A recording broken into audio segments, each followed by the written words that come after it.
Hello, everyone, and welcome to day 3 of the Virtual Island Summit. Thank you so much for joining this session. My name is Michaela Johnson, and I am the Business Development Associate at Island Innovation. I'm based in the Caribbean, the beautiful Twin Island states of Trinidad and Tobago, to be exact. Please let us know where you're joining from in the chat. I'm sure many of you have joined us for a few sessions so far this week, but if this is your first session, we're very happy to have you here. Island Innovation is a sustainable development consultancy primarily focusing on islands. Our services include island development strategies, impact program design and coordination, capacity building, events, strategic communications, and government affairs. We are trusted by clients around the globe, and if you're interested in learning more about our work, please reach out to us using the contact information available in the chat.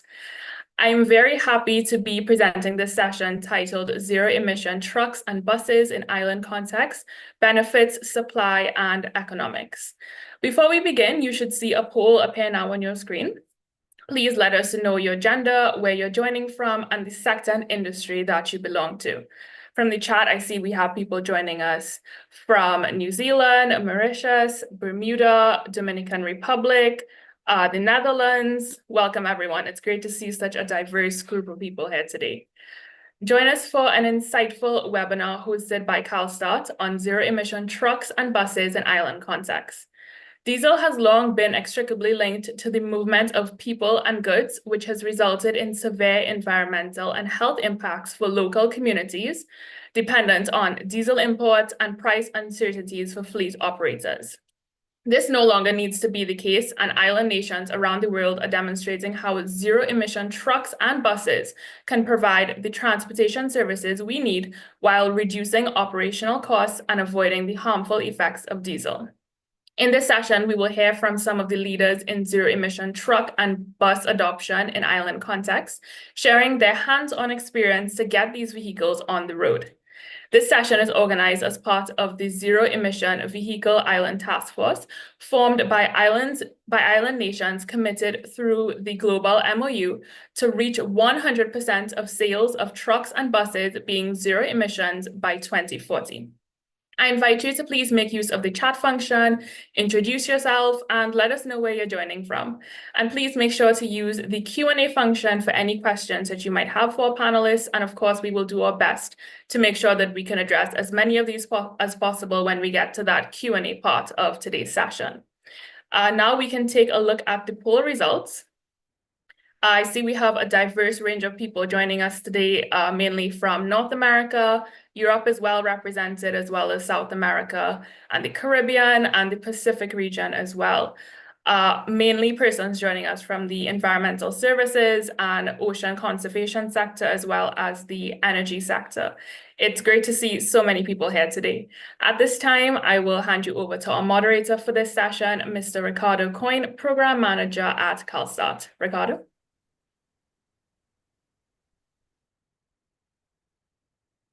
Thank you very much, Michaela. I don't seem to be able to turn on my video. Yes, okay, perfect. Thank you very much. Thank you very much for that great introduction. Thank you everyone for being here. We're super excited to share with you a bit of why we are so passionate about zero-emission trucks and buses and why we think this is an area that is really ripe for deployment in island contexts.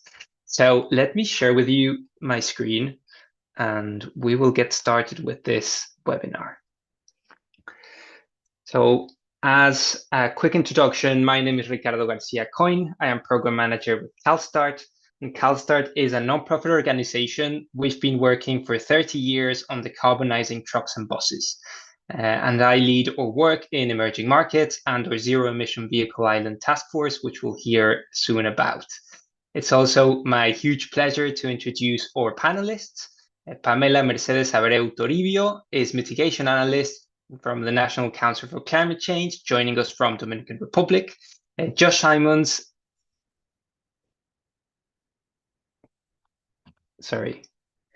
is Assistant Director of Maintenance and Engineering Services from the Department of Public Transportation of the Bermuda government. So thank you for joining us, Josh.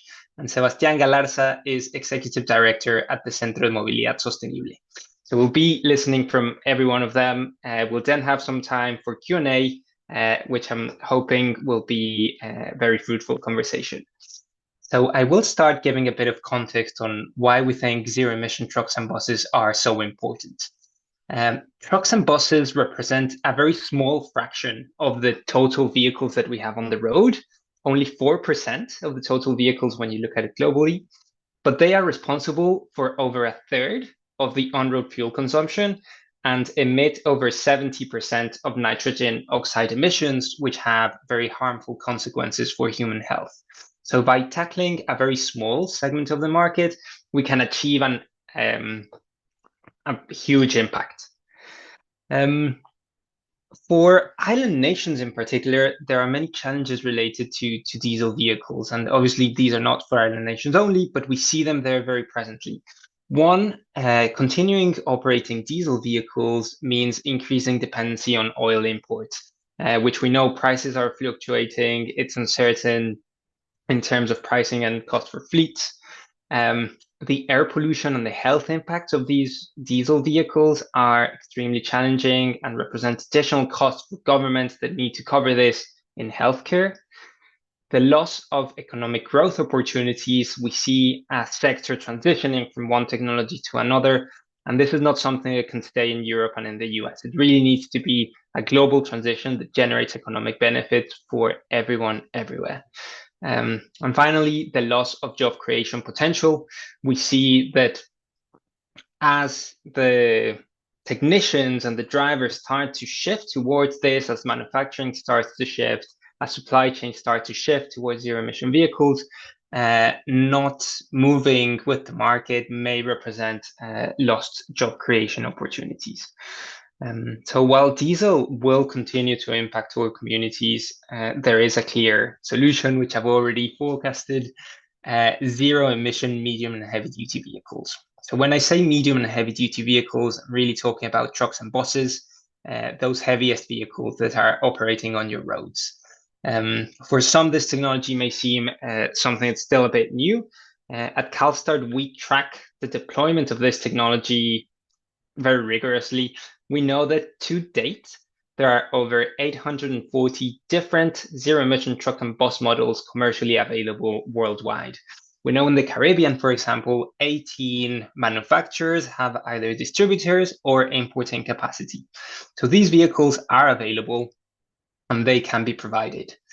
The second challenge that we tend to hear from people thinking about transitioning is related to the range of the vehicles. Whether these vehicles will have sufficient range to achieve the needs that operators and drivers have. So we track how technology is deploying here. We've identified that on average, most vehicles have between 200 and 300 kilometers of range, which is enough to satisfy the vast majority of duty cycles, particularly in urban settings and some regional contexts. Some vehicles may take a bit longer to achieve maturity, or they will continue to be a bit more expensive. But when you're working with geographies that are relatively small, that is not an issue, which is something very exciting to see. When we're thinking about what are the ideal conditions for particularly battery electric vehicles to operate, we are looking for 5 main things. One, we want conditions where the vehicles can be small and light. We want a place where the distances are short. Preferably, we want places where fuel is expensive, so the economic benefits of using electricity are better. We want places that have temperatures that are not too hot or too cold, because that can affect the performance of the batteries. And finally, we want places where renewable energy generation potential is abundant. Many small island nations share all these characteristics, which makes this an extremely interesting context for the deployment of zero-emission technologies. So to really advance this, the government of the Netherlands and CalSTART back in 2021 created the Global Memorandum of Understanding on Zero-Emission Medium and Heavy-Duty Vehicles. For short, we call it the Global MOU. With the Global MOU, we are really trying to set a global timeline to abandon diesel and shift towards zero-emission technologies. Our targets are to reach 30% of new sales of trucks and buses by 2030 and 100% by 2040. These are the targets that we need to achieve if we want to achieve the world's commitment to net zero by 2050. And that's what this looks like when you come to trucks and buses. So when we launched this initiative back in 2021, 15 countries had signed. None of them were small islands. As of today, we have 37 Global MOU nation signatories across the world, including Europe, North America, South America, Africa, Asia Pacific. Out of all these signatories, 8 are island nations, including Aruba, Cape Verde, Curacao, Dominican Republic, Papua New Guinea, Saint Martin, Tonga, and Seychelles. We are so excited to see the leadership of these countries and their governments and to learn from what they are doing to advance this transition. And it's really an opportunity for the world to learn from the leadership that these countries are having. In addition to the country signatories, we have over 160 endorsers that support the Global MOU ambition. This includes subnational governments, manufacturers and suppliers, utilities and infrastructure providers, fleets, and many other knowledge partners. Among them, I'm glad to give a shout out to Island Innovation. So I've talked a bit about why tackling diesel is so important, why zero emissions are commercially available and an interesting solution, and why this is a particularly interesting solution for island nations. Now, when we look at the benefits of this technology, a couple of things come to mind. For one, and these are data points from Barbados. If there's someone on the call from Barbados, I would love to hear your experience in the chat. 30% lower fuel and 60% lower maintenance costs compared to diesel. Zero emission vehicles tend to be more expensive to procure upfront, but over the long term, as you operate them, they start generating savings. And these are specific data points we've seen of how fleets are saving money in the Caribbean by transitioning to zero emission vehicles. Globally, we estimate $3.4 trillion in potential annual investments on zero-emission vehicles. Transitioning fast implies increased opportunities of capturing part of this investment, and we want to make sure that this is happening in a way that's just and inclusive of many different geographies. Finally, I mentioned this before, but the variations in the price of crude oil and of diesel is a real pain point for many fleets. We've seen from 2020 to 2022, almost a 10 times variation in the price of a barrel of crude oil. So for a fleet, it's very difficult to plan their operations when the prices can vary so much. Electricity gives you a much more stable source of fuel or of way of powering your vehicle, which can benefit fleets over the long term. And finally, something that is particularly interesting is the resilience angle. With the way the technology has evolved and the opportunity to connect vehicles to charging infrastructure, but have that charging be bidirectional, so essentially send electricity from the vehicles as well to buildings and other stuff, other types of energy consuming apparatus. Zero-emission trucks and buses can't serve as backup power sources for disaster shelters, for medical offices, for phones, for things that you really need when you have a power outage. We've seen some governments and some fleets start to experiment with this. It's something that we think has huge potential as we move forward. This will be the last slide, and then I'll be happy to pass this to our first panelist. We, as part of the Global MOU, the 8 nation signatories from islands that joined this, we decided to create the Zero Emission Vehicle Island Taskforce. This task force is really focused on sharing knowledge across island nations because we know sometimes the challenges and the characteristics and the opportunities can be quite different. Through the Zero Emission Vehicle Island Task Force, or ZEVIT, leaders from Global MOU signatory nations are coming together. They are exchanging knowledge about the experiences and challenges of transitioning their fleets. They are collaborating on shared solutions to achieve their common goals. and they are able to access technical assistance free of cost through the ZEV Rapid Response Facility.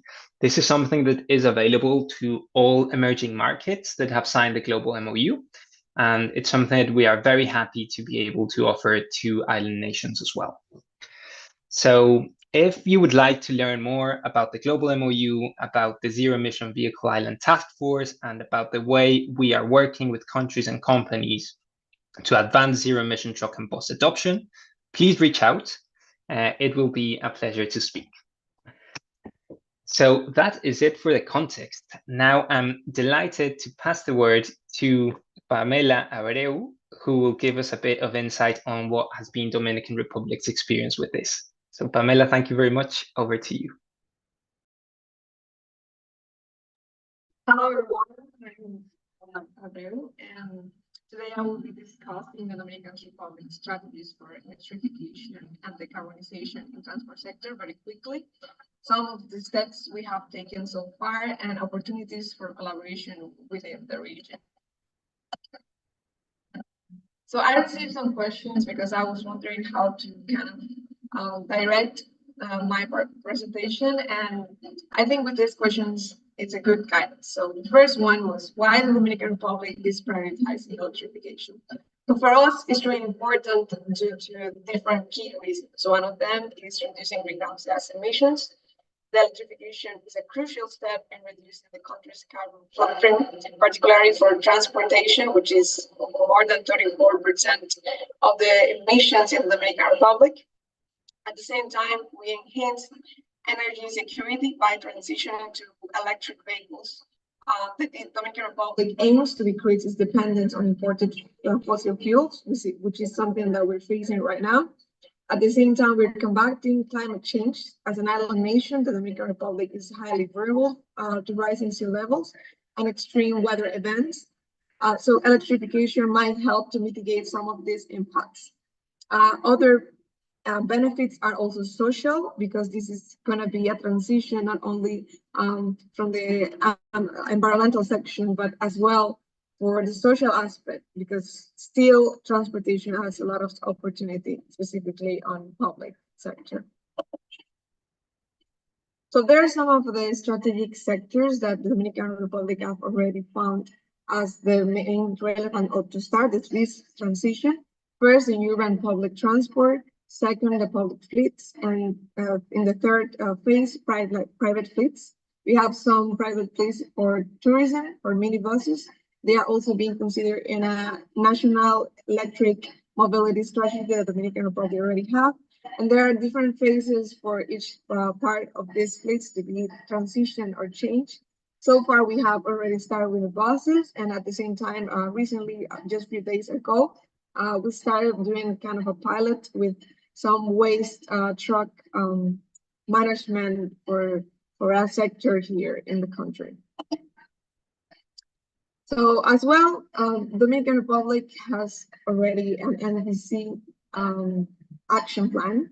And as part of this NDC, there are key actions as well, key transportation actions that are aligned with this electrification. Some of them are more in the part of the metro, to have more new cable car lines. We already have 2 in the Dominican Republic. But one that is really important is the renewal of diesel bus fleet with 100% electric units. So far, the goal is that for 2030, the 30% of the buses are electrical, and by 2050, we can actually say that 100% of them are electrical units.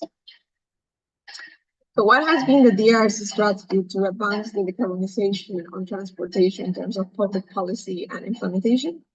Well, apart from the NDC and the National Strategic Plan for Electric Mobility, we also have a law, 103.13, that it was made 10 years ago on the incentive for the import of non-conventional energy vehicles.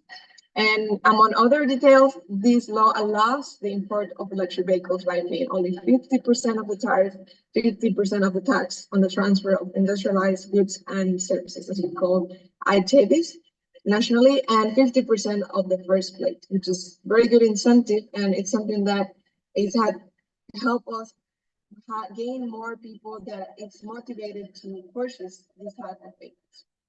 At the same time, we have been working with international collaborations to share best practices, but at the same time to gain. And here I might say that by signing our Global MOU, we already have the opportunity to be sharing like this platform with other countries that are facing the same situation to see how can we do synergies. And at the same time, there's a service response facility, which comes to other questions I will be talking here, where you can actually gain technical assistance on your process of doing this transition. Here, I'm presenting the technical group that exists already. We have kind of a table where all the institutions that are aligned or related to the topic of electrification in transport sector, they are all working together, and here you can find the National Council for Climate Change. But at the same time, we have the Sustainable Mobility Table that is part of the National Transport Institution. We have the Dominican Association of Electrical Industry. We have the Dominican Electric Mobility Association. So we're working with different sectors. I might say here, this is the result of a first phase that we made with one of the programs, which was Aeroclima, which is one of the ways we have been advancing on the transition into electric mobility. And we already have studies that integrate zero-emission or European regulations in the public sector. We have preparation of the enabling framework for electric mobility, and there's a whole roadmap with all the steps of our stake to do this transition specifically in this case for buses. So far, I must say as well that the situation of the Dominican Republic electricity system consists of isolated generation, mostly 90% hydro. We are working right now to have more renewable energy, and the goal that was installed by the president of the country, which was to gain 25% of installed capacity of renewables, is already been passed by double. So we are looking forward that for the next year, we start doing these operations. We might say at the same time, there are some challenges related with storage of this energy, but we are working hard to accomplish all the goals that are stated on the NDC. We might say as well that with the buses, there have been studies that do analyze these different various solutions that could apply for the buses situation to do the transitioning and to electric buses, and two of them has been battery swap stations, which represent a good option and efficient option for us, but at the same time is highly costly. And the other option is the adoption of daytime charging systems by means of charging equipment. So we are working now on doing some pilots to see which is going to be the way we're going to start working on. At the same time, to integrate sustainable mobility in the creation of public fleets and contracting of services in the Dominican Republic, there have been some advancements in terms of the documents for purchase institutions. So we have so far a document on the purchase plan for electric vehicles and guidelines for public procurement. And there are recommendations and guidelines. At the same time, we also have manual of procedures for the preparation of electric vehicle replacement projects, and a guide to good practices and economic viability for the preparation of public tenders that favor the acquisition of electric mobility vehicles. As I said, there's a roadmap. These are all the things that we have started working on right now. And as you see, it's very challenging and ambitious, but it's something that we're looking forward. And thanks again to the support we have been receiving through international cooperation, it has been something we start already. So what are the opportunities for collaboration with the island? So far, it is, I just state some of the reasons here, but I might say that there are a lot of them. So regional knowledge sharing and capacity building on EV adoption. We can still learn from other islands what they have done in terms of battery swapping or what they have done in terms of the infrastructure. We already have installed more than 400 points of charging, but they are like ISO charging. So we're looking forward to do massive charging as a way to do this transition from natural gas, which is what we're using right now, to electric stations. At the same time, we're looking at for cooperative research and climate resilience and low carbon technologies. We are very open to different types of technologies that could be feasible and considering the impact and vulnerability of the country as well. As well as partnership for renewable energy integration to power electric transport. We are very open to remove all kind of alliance with other seats. How can the Global Memorandum of Understanding and Service support this effort? I already have said that the Global MOU has provided some framework for international collaboration, but also we have received a lot of help in terms of dialogues and interaction with other countries with centers on facility, and we are working on a proposal to submit for the development of mobility policy, sustainable mobility policy. Some steps that are like next step for us is to encourage and define local commercial banks for the creation of systems that could be not only incentives but like helps to create a system of purchasing for other types of vehicles rather than medium ones, but also like heavy ones. And we're working as well with Ricardo on that topic. And the linked vehicle suppliers and energy supply companies is something that we are also looking forward to work on. Here I'm just showing very briefly some of the projects that are going on at this point. And some of them are electric bus corridors and specific routes. We are already doing a pilot on a colonial zone with an electric corridor as well. There are also pilot studies for the transition of 130 buses from the national operations that we already have. And we are working. So we have some noise in the back. We're working at the same time with the integration of all the systems, because we were talking with Ercolina that right now we have to think about integration of every scheme of transportation. I mean the part of buses, but the next as a whole. The Dominican Republic is committed to transport electrification. All technologies. It continues investment in policies, infrastructures, and creating partnerships with other countries to drive this progress of sustainable resilient infrastructure. And basically, that's all from my side. Thank you. If you have any questions, you're great. Thank you very much, Pamela. We had some issues there at the end with the audio, so hopefully we can touch a couple of those topics again during the question and answers. But thank you very much for that fantastic presentation. Now I'm delighted to pass the word to Josh Simons, who's joining us from the government of Bermuda. So Josh, thank you very much, and over to you. Hi, Ricardo. Thank you very much, and welcome all to her here. Love to share with you tonight or today, wherever you are, the Bermuda project for our bus electrification project that's well underway. So we will get started with the presentation.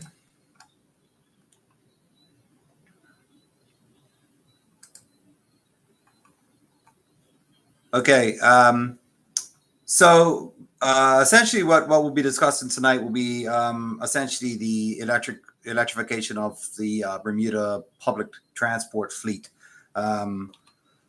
We'll have an overview of the actual initiative. We'll go through like the planning and implementation phases that we went through, and we'll touch on the costs and emissions savings that we've seen to date. So essentially the overview is the Bermuda government and Rocky Mountain Institute, RMI, came together back in 2018 and started working together for the need to renew our public bus fleet. The issue that we were having, we had an aged ICE diesel fleet that were having a lot of issues with out of service vehicles and having to subsequently we had to do a lot of cancellations of runs. So with this being said, we set out to look and kind of renew our fleet. But at the time, we knew that lithium ion and battery technologies were being commercialized to the point where this electrification or an electric bus was actually a feasible idea. So we started and we went out and we done an RFP. Went out to RFP, and it's very specific with Bermuda is we have small roads. So we're unable to really deploy your standard city bus, which is 2.5 meters wide. We had to deploy midi bus. So those midi buses are 2.3 meters or even narrower if we could. And we also, we were looking to kind of develop the strategy for an initial deployment of 30 buses. And then we wanted to kind of move on forward to a second deployment of 40. And then after that, we're still in the future looking to kind of do our last deployment of an additional 30, giving us a total of 100 buses at the end of the project. So the procurement goals for the Department of Public Transportation were pretty clear. We were looking for a low or zero emission solution. We were looking for some accessible floor options, needed to be appropriately sized, as I mentioned before, and we were looking for a lower cost, total cost of ownership, or initial capital outlay.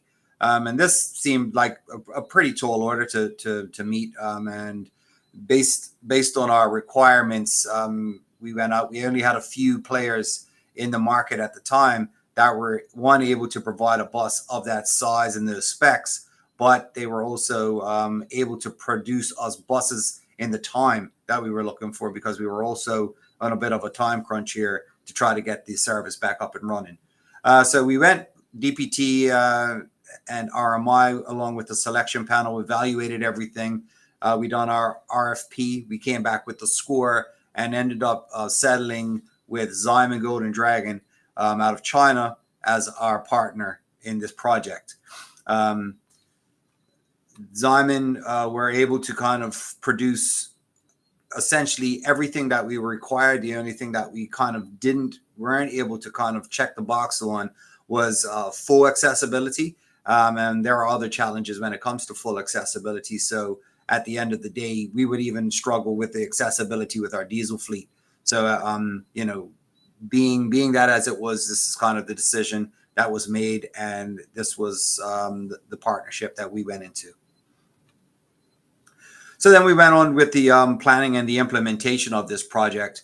And looking forward, we knew that we were going to be having a 70 bus. We needed to have the charging depots in place to assist. So Bermuda is fairly unique in its size. It's 21 square miles long. We're about 1.5 miles at the widest point. So what we needed to do is we knew we were going to have a fleet of somewhere around about 100 buses. So we were looking at 3 depots, and we were going to get about 49 chargers in total.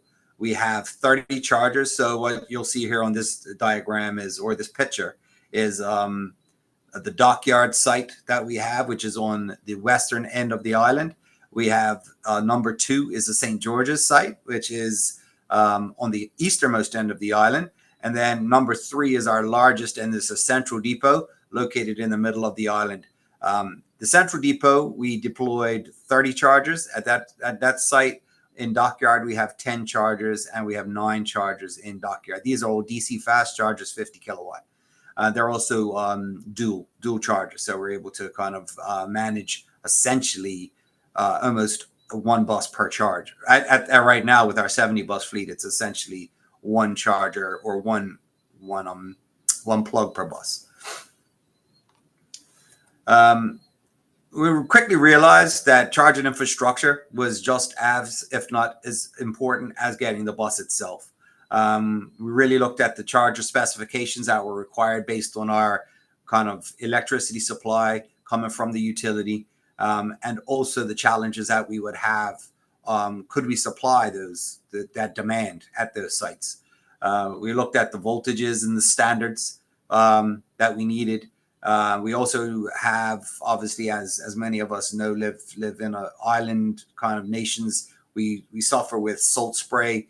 We suffer with hurricanes, kind of direct sunlight, pretty harsh environments in some areas. So we needed to really make sure that we had equipment that could stand up to that relatively well. The site locations, as I said, we looked at the site locations that we had, and we also had to ensure that we were able to kind of do any civil and design management that needed to be done. We took the opportunity to really upgrade our sites, get new kind of asphalting done, drainage done where needed, just because we were opening up the ground, putting in kind of conduits and electrical infrastructure. So it gave us an opportunity to kind of freshen up all 3 sites as well. Finally, we had to really look about the staff training. There was some concerns with our staff about how would they be relevant? Would there be any kind of reduction in their requirements or job losses? And that was never a part of this project. In fact, this kind of assisted us with kind of revitalizing our work crew, opportunities for new training and getting them involved in the transition, which really kind of helps to get buy-in from that area as well. So all of our teams, the OEMs offered up training on the bus, on the Golden Dragons that came in, and they also offered actual tech to be on site to deliver buses, commission buses, and stayed on for any of the warranty period issues that we had. We also have a level 4 training in electrification through it's a City and Guilds certification, and we also done some EV drive training and battery safety training specific to our emergency services people, our fire, fire, ambulance, and recovery vehicles. This was very important to ensure that they were well aware of kind of the constraints that fall around rescuing or dealing with maybe a damaged electric vehicle if they were to come by it on the road. We also had to look at the planning considerations for the electric transit charging infrastructure. These infrastructure upgrades are very costly, as some of you may know, and it takes quite a long time through permissions, permitting, planning to get this stuff done. So charging a charging load can lead to really an extensive upgrade at our site, which it did. We had to drop in a brand new 4 kV line, underground line, to one of our sites, and we're still needing to upgrade another site to get full capacity on one of our charging networks. And we also were suffering at the time with long lead times for our main transformers, for our switch gear, for our bus bar sections and stuff like that. So we also needed to look at storm and emergency resilience strategies while we were doing this at the same time. Bermuda, we are prone to hurricanes. We just actually had a Hurricane Ernesto here a few weeks ago. So we need to make sure that whatever we're building, we build in some resilience to this. And the charging practices that we use, we wanted to potentially look at, any on-site kind of storage that may be possible that would increase the resiliency to our site. And what we found is that when we built in our site, particularly in our central station, we essentially have an underground dedicated 4 kV line from one of the main utility switches, which kind of provides us a lot of resilience, particularly in a hurricane or bad weather situation. So as it stands right now, we believe that, we've built a very, very structurally sound and very structurally sound infrastructure that should last many, many years. Moving on to some of the costs and emission savings that we've seen so far. So we have got some projected stuff in what we see so far. So as it says, the bus fleet of 70, as we have currently today, we were expected to save about $500,000 in fuel costs every year. Over the 10 years, the fleet will be expected to save about $20 million compared to our diesel bus fleet. This should also support the investment into more and kind of renewing of our fleets to ensure that we don't fall into the position that we were before. once again, we were in a very unique position when we procured these buses, that we were able to get them at a lower cost than our kind of same as diesels. And I say the diesels we were using before were out of Germany, a MAN product. So when we were looking like for like, this Zyman Golden Dragon product hit a lot of the ticked up most of the boxes, and one most in particular was a lower capital cost outlay. So now our savings benefits are just kind of racking up pretty quickly. So what we've realized, and this was kind of what we thought we were going to get versus what we actually do have and what we've seen. So over the first year, our 30 buses, we saved about 440 tons of CO2, which was about equivalent to 240 personal cars in Bermuda off the road.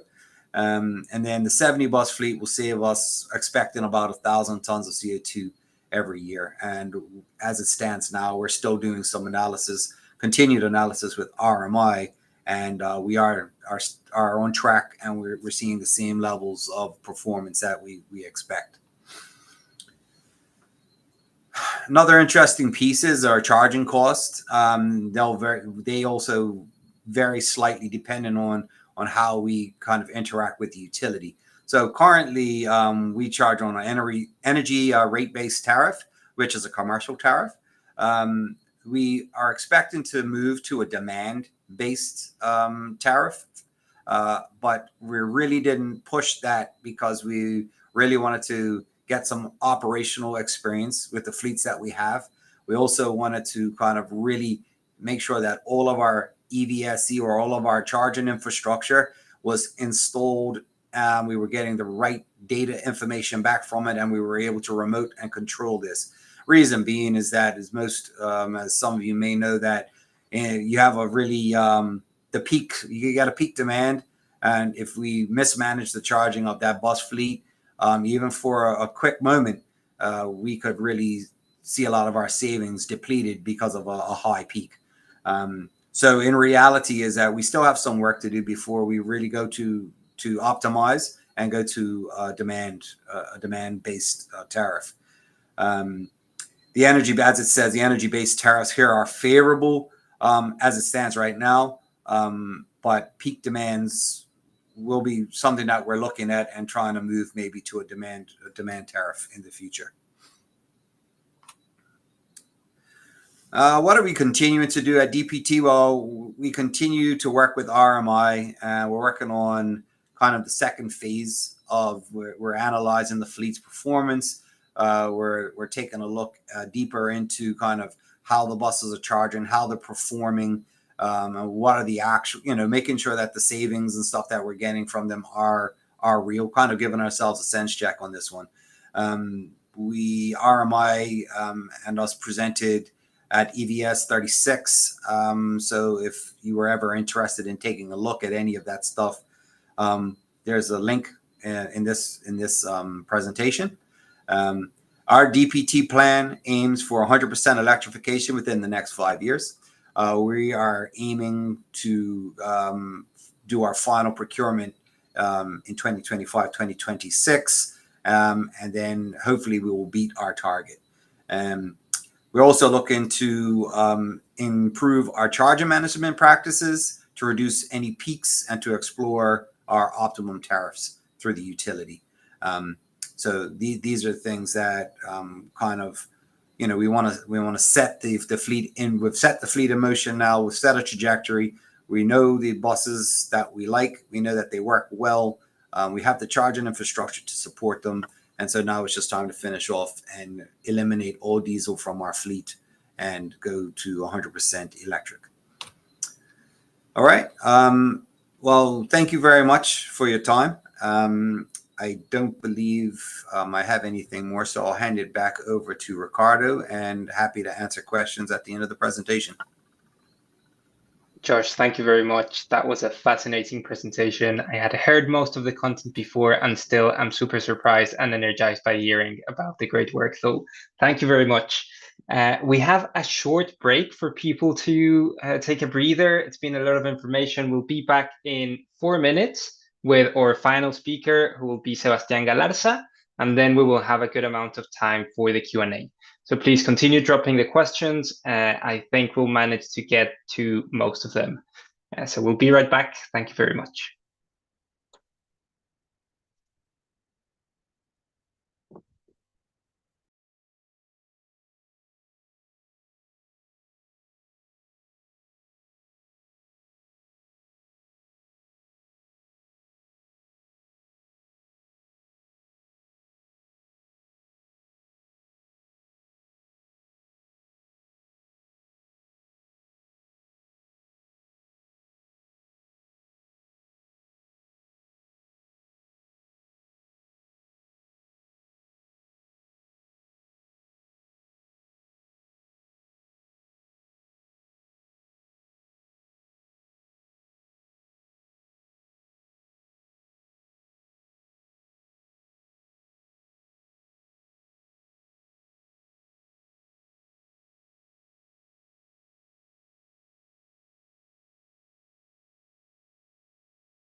Okay, thank you very much, everyone. So we will start to reactivate the conversation. I hope everyone managed to get a glass of water or whatever. So I am thrilled to present our third speaker of today, Sebastián Galarza, who is Executive Director with the Centro de Movilidad Sostenible. I think we've heard fantastic conversations from the policy angle with Dominican Republic and for a concrete electric bus deployment in Bermuda. So Sebastián, we're very excited to hear from you about the experience that Centro de Movilidad Sostenible has had with electric buses. So I will share the presentation and over to you. Thank you so much, Ricardo. Just one question. Am I controlling the presentation or are you?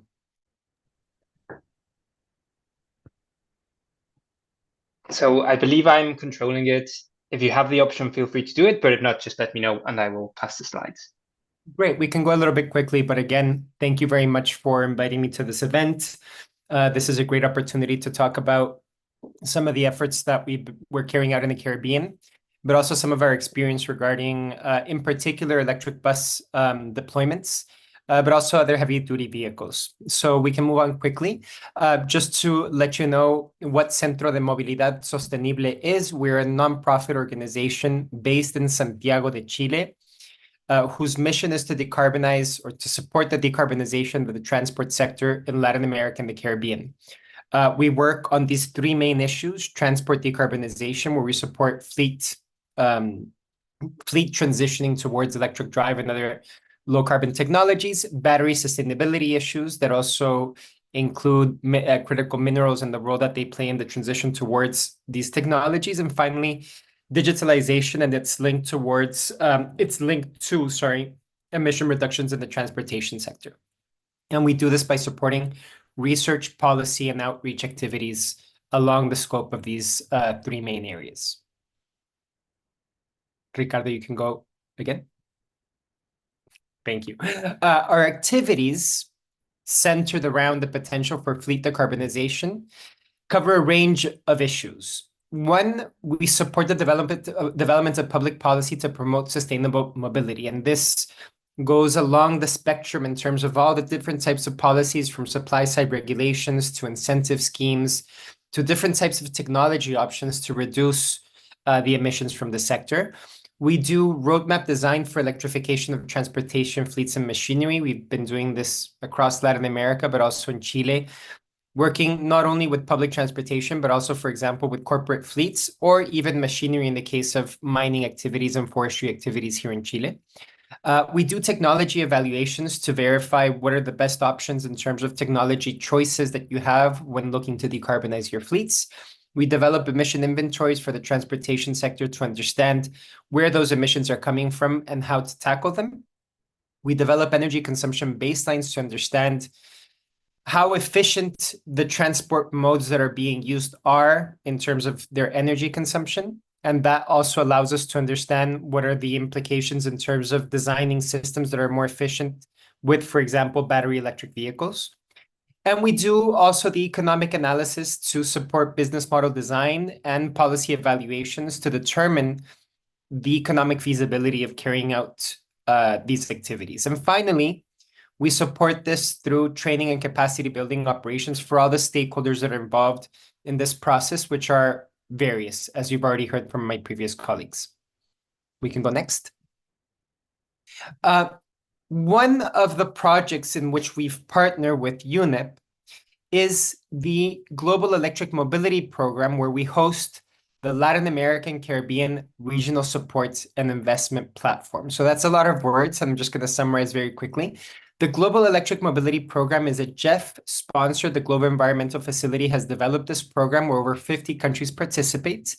And the idea of this program is to spur the introduction of electric vehicles across different emerging economies globally. To do this, we have partnered with different organizations. And in the case of Latin America and the Caribbean, we support the activities in the region with UNEP in conjunction with other partners that are working locally in the implementation of these EV pilots. And I'm going to talk a little bit about those located in the Caribbean so you have an idea of what these projects look like.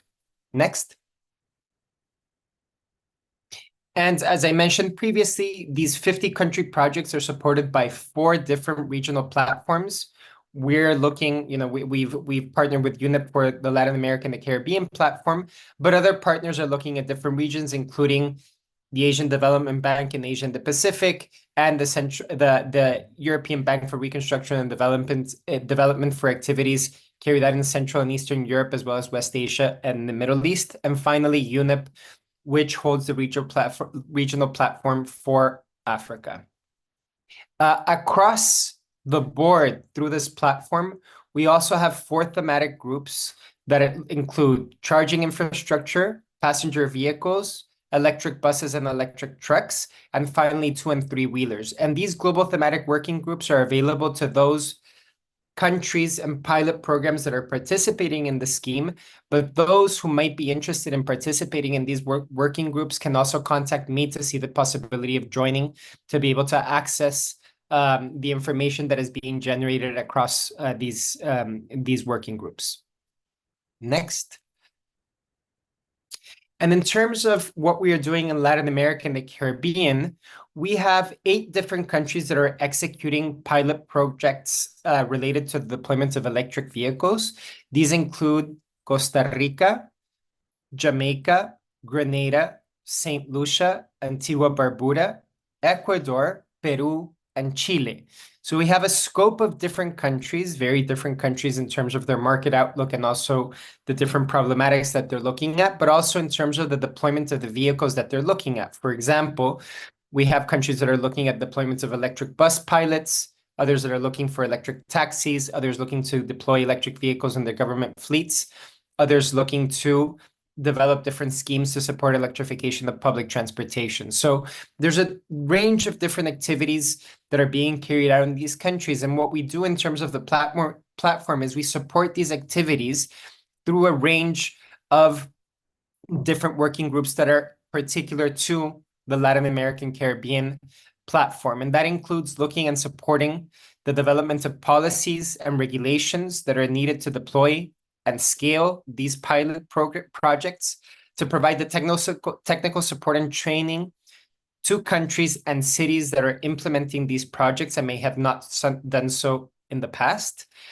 And we provide also different communities of practice to be able to share these lessons learned across the board with the different countries and cities that are participating in these initiatives. And finally, we also support through a common help desk the introduction and facilitating information that is needed to support these programs, but also to connect with different providers, technology providers that are needed to implement these projects and scale them as well.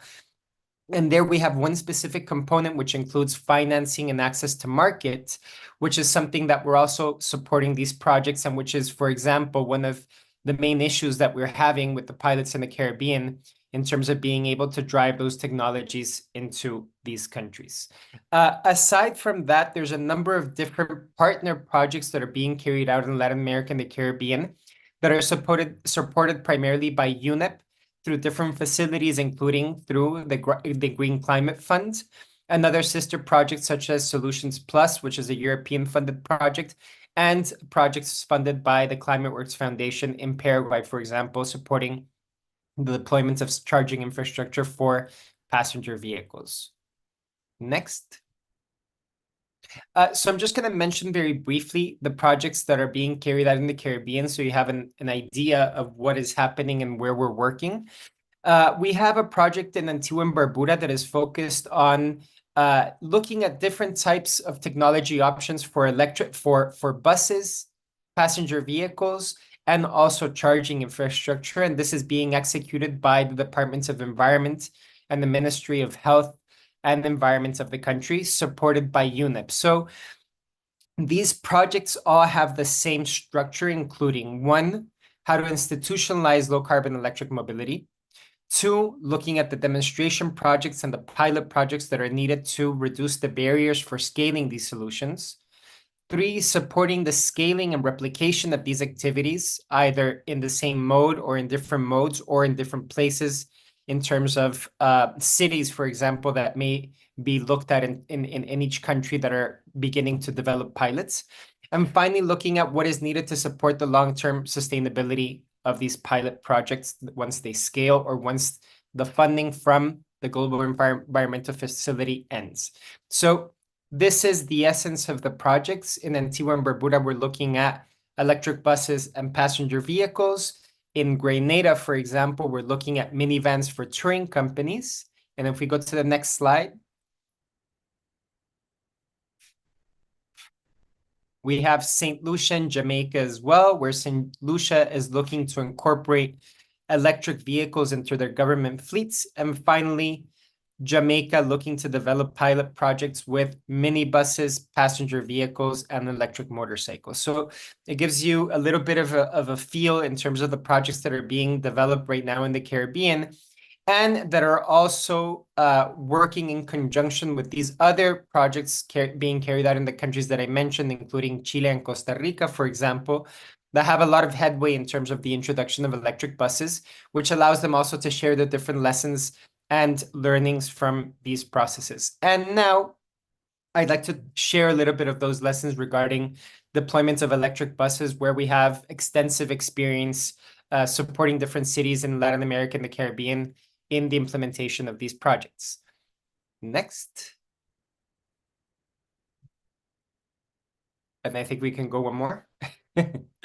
Great. So when we're looking at battery electric vehicles and making the choice of electrification and planning for electrification, we see various opportunities and various threats. And one of the main issues in dealing with these technology introductions is to mitigate the risks, mitigate the threats related to the deployment of these vehicles. And these include higher upfront costs, charging infrastructure challenges, as the ones mentioned previously by my colleague, training and maintenance for the introduction of these vehicles, technology limitations in terms of supply chain and the availability of these products in these countries, and depending on where these are being carried out.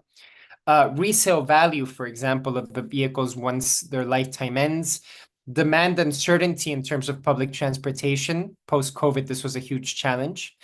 But at the same time, there's a lot of different opportunities as well, as we've seen, for example, with the project that was previously mentioned, looking at the operational savings from increased efficiency and reduced consumption of fossil fuels, access to government subsidies or climate finance, which is an option for a lot of countries, but not all.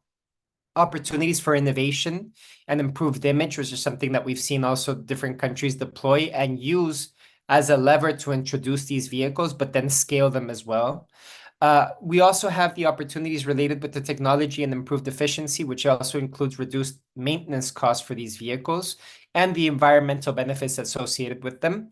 And finally, the opportunity to develop new strategic partnerships, the opportunities to create new jobs, and the opportunities also to innovate in terms of the business models associated with the deployment of these technologies that incorporate different actors into the ecosystems of transportation that sometimes or usually are not there. For example, utility companies. Next. And how do we mitigate for those challenges? We plan and we plan and we plan. And a little bit in reference to also the presentation previously regarding the work that RMI was doing to be able to support the deployment of electric buses. We've done something very similar in Santiago de Chile, in Cali, Colombia, in Costa Rica, in Panama, and we also supported the first draft of a route level bus deployment in the Dominican Republic, which is our experience also in the Caribbean. But in essence, the opportunity to introduce and to make to really take full advantage of these new technologies requires a lot of planning to ensure that, one, we do not have failures when we're deploying these vehicles, and two, that we minimize all the risks where that could happen. And that includes a lot of planning in terms of acknowledging and understanding the operations. So it's very important to look at the route level structure of your public transportation system to understand where and how you can electrify. You need to look at the feasibility also of implementing electric terminals, as was previously mentioned, in different parts of your city or island in this case as well. Looking at supporting the deployment of electric bus or electric truck pilot projects. And one of the things here that is also important to acknowledge is that it is not easy sometimes to access the vehicle in some of the places where we're looking to deploy these electric vehicle pilots. And one of the things that we do prior, or one of the things that we can do prior to the pilot, is actually to do simulations. And this is something that we've done using data. So big data, digitalization, one of these things, one of these pillars of our work that we do, allows us to develop different types of simulation activities that basically what they do is allow us to do a virtual electric vehicle pilot to understand what are the risks in terms of electrification, to understand the amount of vehicles that can be electrified and what routes can be electrified and which ones cannot, because of cost, because of energy consumption or other factors, to understand emissions reductions from the deployment of the fleet, and also to understand other limitations that are beyond the physical limitations that might be something that you require a physical pilot to conduct, right? So these are in essence the structure of these fleet-wide deployment strategies that we develop. We're looking at operational and technology assessments to understand that potential. We look at vehicle technology and simulation of emissions modeling to understand how these pilots work. We look at charging infrastructure and demand specifications to be able to support charging strategies to ensure the best return for the deployment of these buses. We look at the economic aspects of also these electrification strategies. And finally, we look at market access and project scaling as the final note in terms of how we look at e-bus fleet electrification. Next, Ricardo.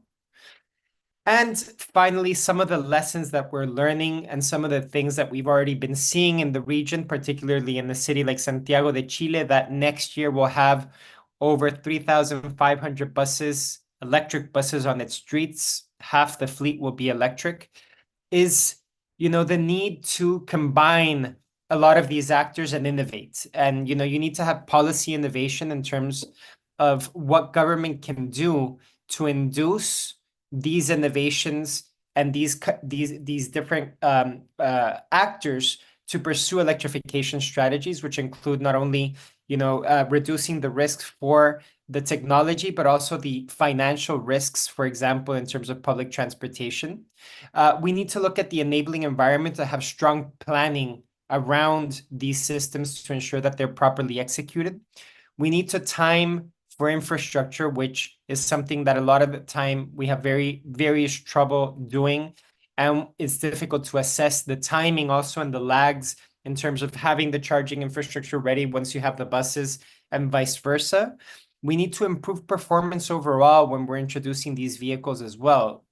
These technology innovations also open the window for different efficiency improvements in terms of managing public transportation, and also include different aspects of public transportation that are sometimes excluded from these processes, including, for example, the introduction of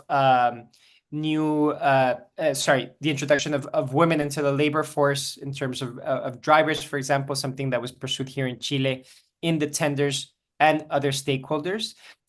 This is also an opportunity for business model innovation in terms of being able to bring, as I mentioned previously, different actors into the ecosystem and looking at ways to develop business models that work both for charging infrastructure and for vehicles.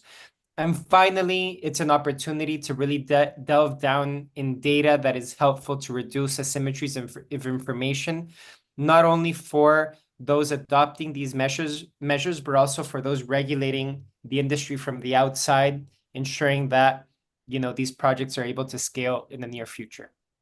And finally, I just want to end with one note that it is crucial and it is very important for countries to develop electrification targets that allow industry to move in the right direction. This, as I mentioned here, there's a lot of different actors that play a vital role in terms of being able to develop these ecosystems that deploy electric vehicles. And one of the ways that puts everyone on board in terms of being able to have the same vision is having clear mandates, a clear vision of electrification. And that's something that, for example, the Global MOU does. And also call to action in terms of those countries that have not joined already or partners that have not joined already. This is an opportunity to do so as well. And with that, I end. Thank you, Ricardo, again for your moderation and invitation. Thank you very much, Sebastian. Pleasure to hear from you, and thank you for that shout out. We're definitely excited to collaborate with more countries. We want this to be a global initiative and to truly make sure that the transition is just and shared by everyone everywhere. So thank you very much, Sebastian. Now we have a bit of time still for some questions. So I will ask the other panelists to come on video if they can. And I will start sharing a couple of the questions we've received here in the chat. So the first one that I see here is, what are the potential supply chain challenges for acquiring and maintaining zero-emission vehicles in small island developing states as cost-effective mobility solutions? And I see, Pamela, you would like to answer this, or at least this is what I see in Zoom. Would you like to take a first stab?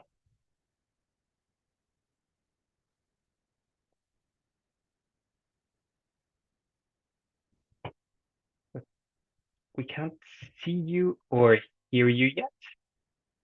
So maybe I'll open it up for the other panelists and we can come back. But the question, recapping, is what are the potential supply chain challenges of acquiring and maintaining zero-emission vehicles in small island states? Ricardo, I guess I could take a whack at that one if you like, since we've got some experience.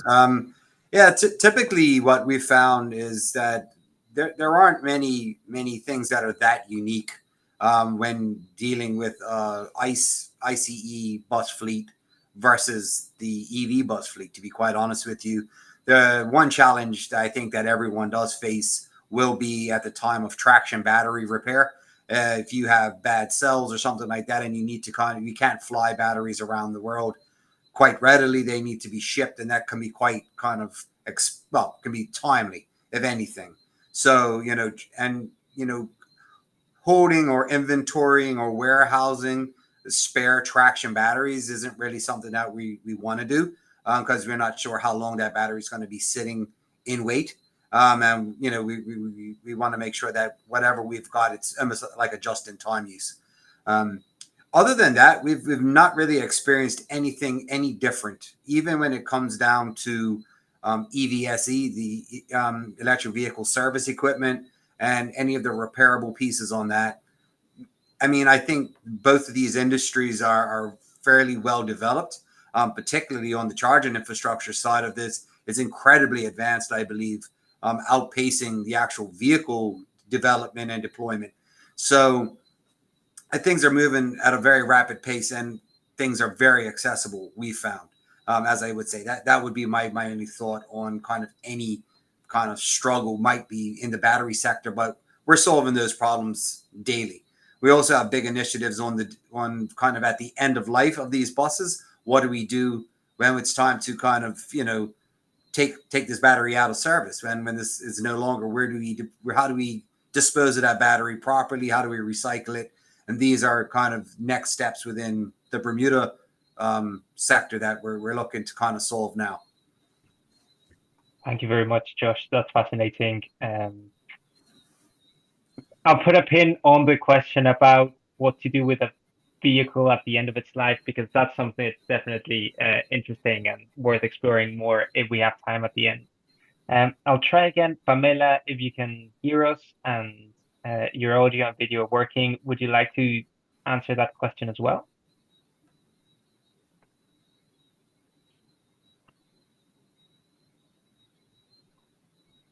Hello. Ricardo, Oh, can you hear me now? Yes, we can. Hello? Yes, we can hear you perfectly. Okay, sorry. I was writing on the chat that I'm experiencing some troubleshoot with the internet, but I wrote there that some potential challenges for the country is to assure the capacitation part, because here there's no knowledge still for the maintenance side. So that's one of the things. The other thing is to assure where does the suppliers will be coming from in terms of there's going to be a contract, there's going to be some facility here in the country in that sense. And at the same thing that you mentioned at the last part, which is more related to waste management. So there's a lot of questions coming on what are we going to do with what we have right now in terms of the conventional buses. Are they going to be replaced? Are they going to be changed? So we are trying to look for ways of selling it to become electric buses. Well, we're still figuring out how we can do that. So these are some of the potential challenges during the supply chain. Thank you very much, Pamela. Sebastian, I think you wanted to jump in as well. Thanks. No, I just wanted to mention, yeah, just a couple of things. For example, we already have several battery electric buses here in Santiago that are running for over 5 years, over 200 miles a day, regular service, etc. And we're looking at battery degradations that are very, very small, way below what we expected. And that is positive news because that also affects the total cost of ownership calculations that you're doing when you're deploying your fleet. It also gives you a little bit of headway in terms of when you're planning, next steps of what you're going to do with these batteries. You can already get a sense of what are the energy conditions that you're going to get from the batteries at the end of life of the bus. But there's also considerations beyond the bus, right? And I think, waste management is an issue everywhere in terms of vehicles. Where do these end up at the end of the day, regardless if they're electric or not? And I think one of the issues that we're seeing, for example, in different Caribbean countries, but again, I think, what Josh mentioned is probably right. You probably have similar constraints when you're looking at conventional vehicles as well, is sometimes the lack of, a dynamic market offering for, different types of vehicles, right? And that sometimes is an issue for smaller markets that have difficulty attracting that. But at the same time, there's a very steep learning curve in terms of capacity building. So, when you're looking, the moment that you decide for a provider, for example, you'll probably develop a training program with that vehicle provider, that charging infrastructure provider, to be able to, extend those capacities to different local actors. And in that sense, reduce those risks of not being able to, you deal with these issues that might come up here and there. But in essence, if you look at all the different deployments of electric buses in the region, we haven't really heard, and we have over 6,000 buses already in the street, a lot of very problematic issues around this. Overall, they've been positive experiences. Yes, there have been difficulties. Most of these probably regarding with the planning process around infrastructure. But the operations, not really. And that is very impressive because we're looking at, buses in very different operational conditions, different OEMs, different market actors. And overall, the technology works, but you need to plan. You really need to plan for it. And that, I think, is a very strong message that we need to, really drive down, that plan for this to make sure that this works and that you can scale afterwards. Thank you very much, Sebastian. I'm going to move to the next question, and I'll try to go through all of them. So I'll probably just ask one panelist to answer so we can get through them. And if we have time at the end, feel free to comment on anything. So Albert asks about the supply of technical services in terms of equipment, tools, support, and specifications, training for maintaining this. Something Pamela mentioned briefly in her response as well. Josh, I'd be curious to hear from your experience. How are you managing this supply of technical services, technicians repairing the vehicles? Yeah, so we've had a very positive experience when it comes to the partner we chose and the support that we receive from that partner. And I think that's critical, and that's been key for us in the success of our project, was ensuring that you've got the right person who's gonna kind of assist where needed.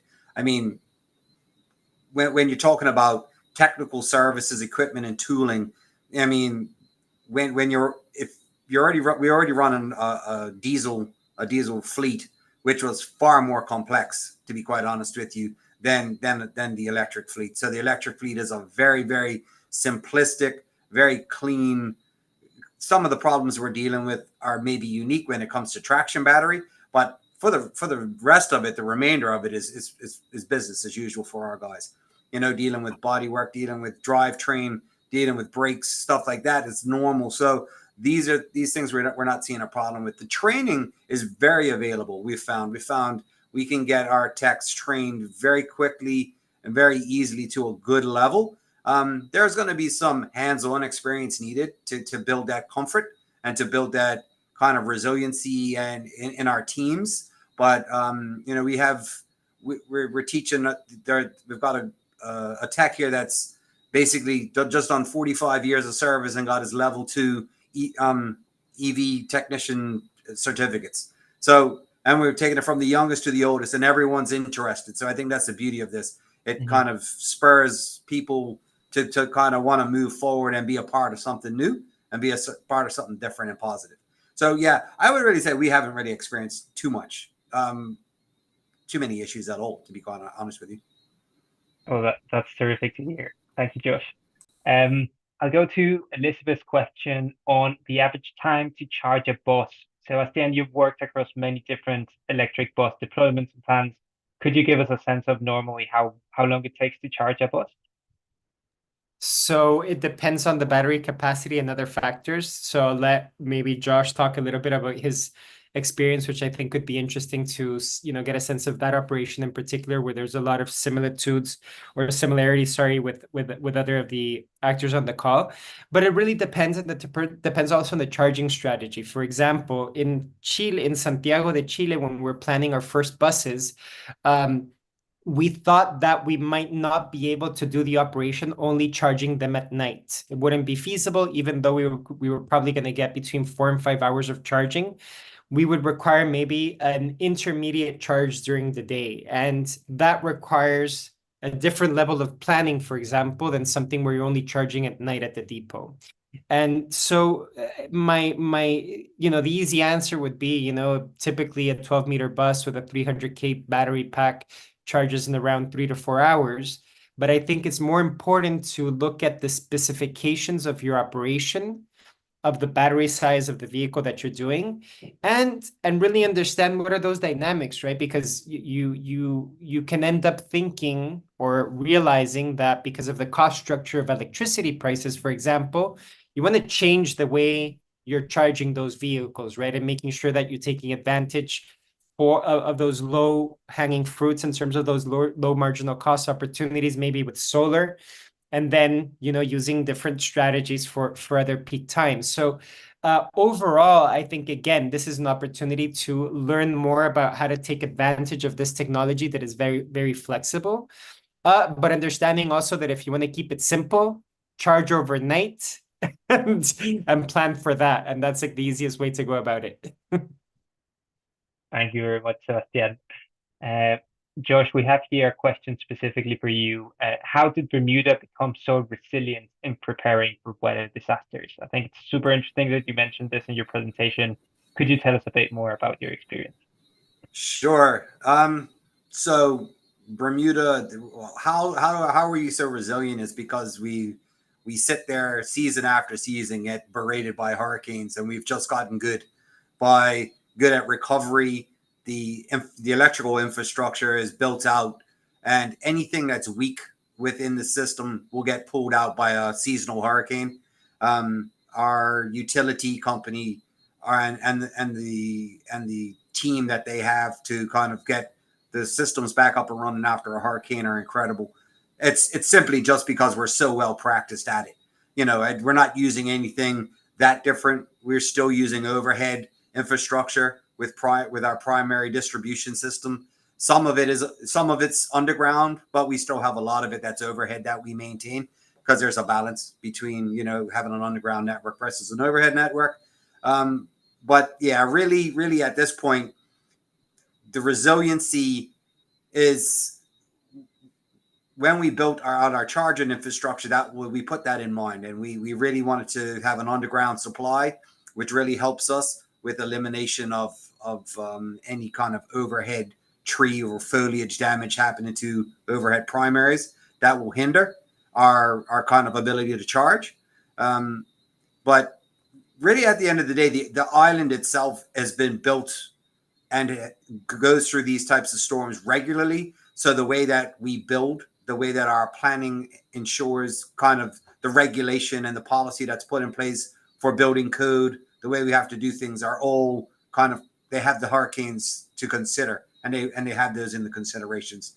So everything we build is a little bit more resilient. Everything's, reinforced concrete block, slate roof. We don't allow kind of for anything, because we know what we're hit by year after year. Mm-hmm. From a transportation perspective, it might be interesting. We had Hurricane Ernesto, and it was pretty incredible that although Hurricane Ernesto was a big storm, it was a fairly slow moving storm. It wasn't particularly bad. It was a Category 1, almost Category 2. Bermuda typically gets 3s and 4s. So this was a pretty easy one in some ways, but it was very long and it stayed around for over 24 hours. And, you know, we had buses charging. We have a balance of when do we shut down our service to stop service to the people to then allow us to charge up those buses to be ready for when the storm's finished.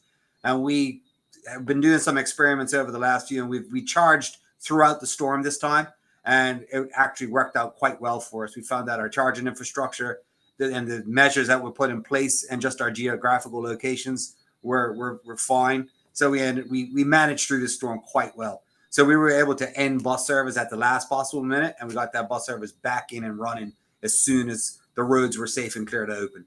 So yeah, we've had our experiences, and I think we've had bad ones, but most of the time we learn from them and we just improve. Thank you, Josh. We have another question that's also related to electricity provision in some way. Philip asks about how do you electrify when there's blackouts and your power grid doesn't have the capacity to support all the energy demand that's required? I'm opening this up for anyone who would like to take a stab. Well, storaging is a good point. If you manage to storage the energy through solar panels or other type of energy, then you might have ways of charging even though you become in a blackout because you already stored this energy. And I've seen this when we were doing the Global Summit. I saw that there were different types of options where you can actually storage this energy and use it for this kind of situations. Yeah, thank you very much, Pamela. We're seeing, I think there'll be some interesting examples from the Caribbean in the short term in terms of using on-site batteries to store electricity and provide an additional layer of resilience. The final question I'm seeing, and Sebastian, you have already answered this, but opening it up to the other panelists as well. How feasible is vehicle retrofitting for both battery electric and hydrogen energy sources? Would anyone like to take a stab at this? I'll just mention that what I provided there in my answer online was 2 examples of 2 startups that are basically doing this already with buses and trucks in the region. One of the limitations for battery electric buses, for hydrogen retrofits, I am not sure. I would suspect that it is very difficult and costly to do, but that is an assumption.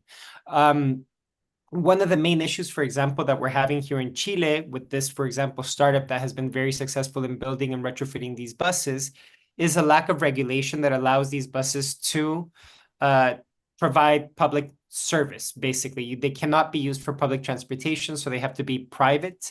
And that is a limitation in a country like Chile, where, for example, there's clear opportunities to electrify public transportation, but in terms of corporate fleets, sometimes it's not as clear, right? Although there's been impressive movement in that regard in the region as well.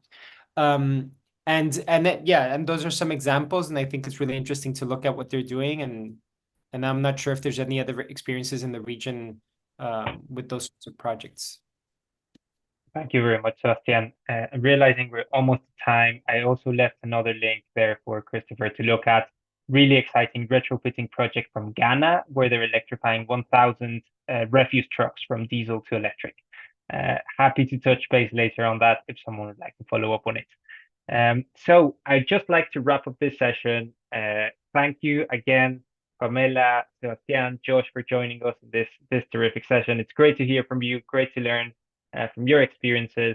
I would like to extend another invitation to the countries and companies that are joining us in this call to consider joining the Global MOU and the Zero Emission Vehicle Island Taskforce. Please reach out. You have my contact details in the chat, and also with our panelists, we'll be happy to connect you. So now I'll pass it over to Michaela again to close the session. Thank you all. Thank you, Ricardo, for moderating this session. And of course, a huge thank you to our speakers, Pamela, Josh, Sebastian. Thank you so much for such an insightful discussion. For those of you who may have missed it, on Monday during our opening session, we announced that we are partnering with the government of St. Kitts and Nevis to host the second Global Sustainable Island Summit. So after this year's experience in Prince Edward Island, Canada, the Caribbean will now take the spotlight. This summit will be held from May 27th to the 29th next year, 2025, and we will be discussing solutions in advancements in sustainable energy. All attendees of the Virtual Island Summit will get an additional discount on the early bird ticket, and you can use the coupon VIS2024, and you can check out the chat for more details on this. A feedback form will also be shared in the chat, so please feel free to share your feedback with us and let us know your thoughts on the summit thus far. This has been the last session for today, so we'll see you tomorrow for day 4 of the Virtual Island Summit. We have a lot of exciting sessions coming up, covering topics like zero waste, island schools, and much more. Thank you again for joining us.